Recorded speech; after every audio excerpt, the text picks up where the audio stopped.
राजकीय दबाव, सूडबुद्धी आणि कोणतीही बाजू मांडण्याची संधी न देता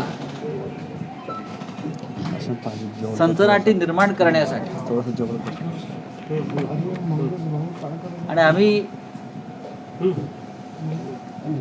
तुम्हाला झुकवू शकतो, नमवू शकतो केंद्रीय तपास यंत्रणांच्या माध्यमातून हे राजकीय विरोधकांना दाखवण्यासाठी अशा प्रकारच्या कारवाया फक्त महाराष्ट्रातच नाही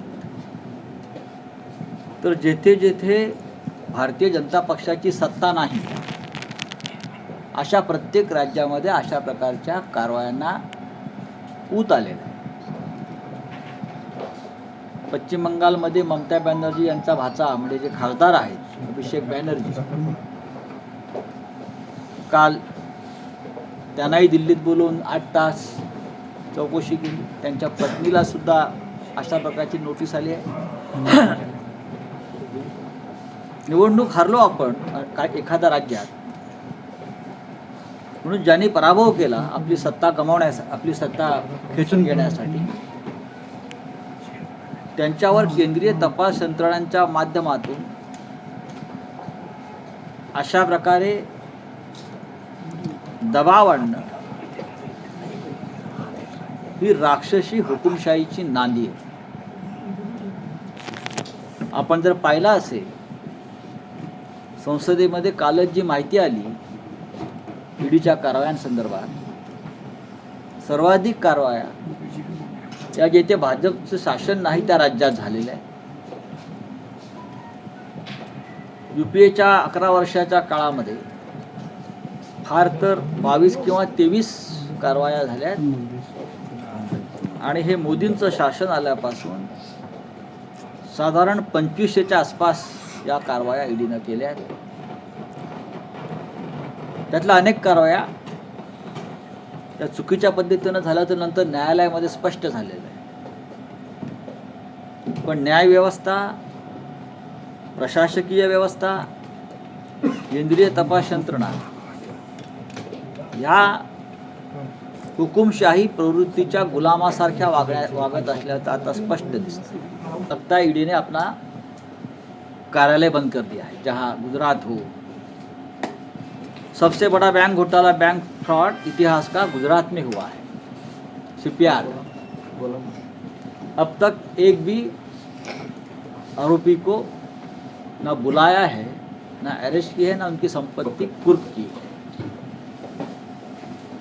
लेकिन महाराष्ट्र में ये सब कुछ चल रहा है. ममता बनर्जी के भतीजे और सम्मानीय सांसद अभिषेक बैनर्जी और उनके पत्नी को भी इस प्रकार से प्रताड़ित किया जा रहा है. लेकिन ना बंगाल झुकेगा ना महाराष्ट्र टूटेगा. तो ये महाविकास आघाड़ी सरकार को महाविकास सरकार के आघाड़ी के सरकार के जो प्रमुख स्तंभ है उनको इस प्रकार से आप दबाव में लाकर अगर आप अब ये मानते हैं कि ये सरकार गिर जाएगी और यहाँ राष्ट्रपति शासन लगेगा तो आप नींद से जाग उठिए, ऐसा कुछ नहीं होगा. हम लड़ेंगे. हम आपका जो अन्याय है, आपकी जो राजनीतिक जो वेनेटा है, पॉलिटिकल बदले की भावना जो आपकी है, वो हम लोगों के सामने लाते रहेंगे. मुझे नहीं लगता कि हम न्यायालय से न्याय की उम्मीद इस माहौल में कर सकते हैं.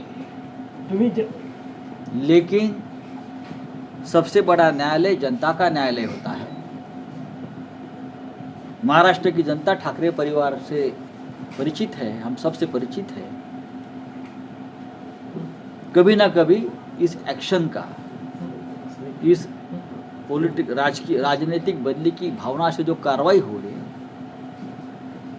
उसका जवाब सभी को देना पडेगा, उसकी किंमत चुकानी पडेगी. 2017चं प्रकरण आहे. एक तर आता का बाहेर आला आणि दुसरं तुम्ही म्हणाले की मांडण्याची संधी देण्यात आली नाही. तर कोर्टामध्ये न्यायालयामध्ये ते जातील का? मी म्हटलं की या परिस्थितीमध्ये न्यायालय सुद्धा दबावाखाली आहे. ये ऐसा पहले कभी नहीं हुआ था. ये तानाशाही की खतरनाक शुरुआत है.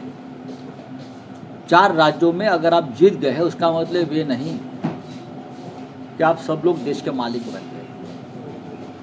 अगर आपको हमें जेल में डालना है तो आप तैयारी कर लीजिए.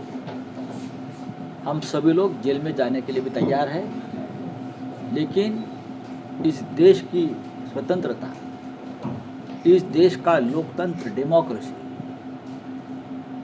आज़ादी सबके लिए हम फिर एक बार आज़ादी की लड़ाई लड़ने के लिए तैयार हैं. तानाशाही की देश के इतिहास में और आने वाली पीढ़ियां आपको सवाल और जवाब जरूर पूछेंगी. तुम्ही साहेब, म्हणता की नितेश एजन्सीचा नितेश दुरुपयोग होत आहे. राणेंनी म्हटलं आहे, मागणी केलेली आहे कोणी? की मुख्यमंत्र्यांनी, नितेश राणेंनी, की मुख्यमंत्र्यांनी नैतिकतेच्या आधारावर राजीनामा द्यावा.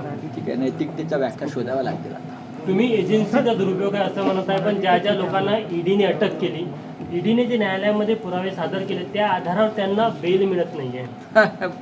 तो कायदाच तसा बनवलेला आहे. ईडीचे पुरावे किंवा केंद्रीय तपास यंत्रणांचे पुरावे काय आहेत हे आपण पाहिलं असेल. आतापर्यंत फक्त 3000 लोकांपैकी फक्त 20 लोकांनाच न्यायालय शिक्षा ठोठावू शकतो. बाकी सगळ्या केसेस असं अदांतर लटकल्या. राजकीय सुडाच्या कारवाया या अशाच असतात. पुरावे खोटे उभे केले जातात, आरोपपत्र खोटी तयार केली जातात, खोटे साक्षीदार धमक्या देऊन निर्माण केले जातात, खोटे आकडे लोकांसमोर आणले जातात आणि एक भ्रम निर्माण केला जातो. असा भ्रम महाराष्ट्राच्या बाबतीत सुरू आहे. महाराष्ट्राला, छत्रपती शिवाजी महाराजांच्या महाराष्ट्राला, ज्याने या देशाला कायदा आणि घटना दिली, त्या डॉक्टर बाबासाहेब आंबेडकरांच्या महाराष्ट्राला बदनाम करण्याची एकही संधी भारतीय जनता पक्षाच्या टाचेखाली असलेल्या तपास यंत्रणा, केंद्रीय तपास यंत्रणा सोडायला तयार नाही. पण मी केंद्रीय तपास यंत्रणांना दोष देणार नाही. मला त्याची दया येते. या यंत्रणा आपल्या सत्व गमावून बसल्या.